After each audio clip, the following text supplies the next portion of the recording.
Just imagine, time బాగాలేక మన అమ్మో నాన్నో హాస్పిటల్లో ఉన్నాం. అప్పటి వరకు హ్యాపీగా ఉండి ఏ రెస్పాన్సిబిలిటీస్ లేని, హాస్పిటల్ బిల్స్కి 1,00,000 కూడా కట్టలేని ఈ సిచ్యువేషన్ అనుకొని ఉంటాం. మా నాన్న ఉన్నాడు, నేను ఎందుకు చేయాలి. తిరగడానికి బండి కొనిపించాడు, మాట్లాడడానికి ఫోన్ కొనిపించాడు, ఖర్చు పెట్టుకోవడానికి అడిగినప్పుడల్లా మనం అబద్ధం చెప్పి తీసుకుంటాము, అది వాట్ ఎవర్ ఇట్ మేబీ డబ్బులు ఇచ్చాడు. ఎందుకు ఏమి అని అడగని పేరెంట్స్ కూడా ఉంటారు. మనం సక్సెస్ అవ్వాలి. సక్సెస్ అవ్వడానికి పెద్ద రీజన్ ఏమీ లేదు, నాన్నే రీజన్. మనల్ని పెంచడానికి, చదివించడానికి ఈయన తన జీవితాన్ని త్యాగం చేసి, తగ్గిపోతున్న వయసు కూడా లెక్క చేయకుండా ఇప్పటికీ మన కోసం కష్టపడుతున్నాడు.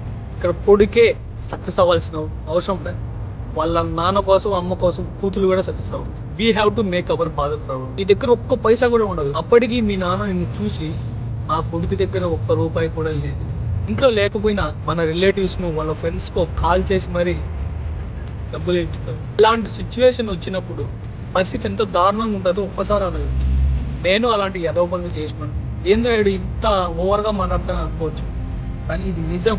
ఇదే మాట నేను కాకుండా ఇంకెవరన్నా మాట్లాడితే నీకు ఖచ్చితంగా మనసుకి మైండ్కి ఇచ్చి, నేను ఇది అనుభవంతో చెప్పలేదు, ఆలోచించి ఇలా జరిగితే ఎలా అయినా వచ్చిన ఆలోచన నేను తీసుకోలేకపోయాను. నువ్వు పని చేసినా చేయకపోయినా కూడా నీ కోసం నాన్న అమ్మ వెళ్తారు.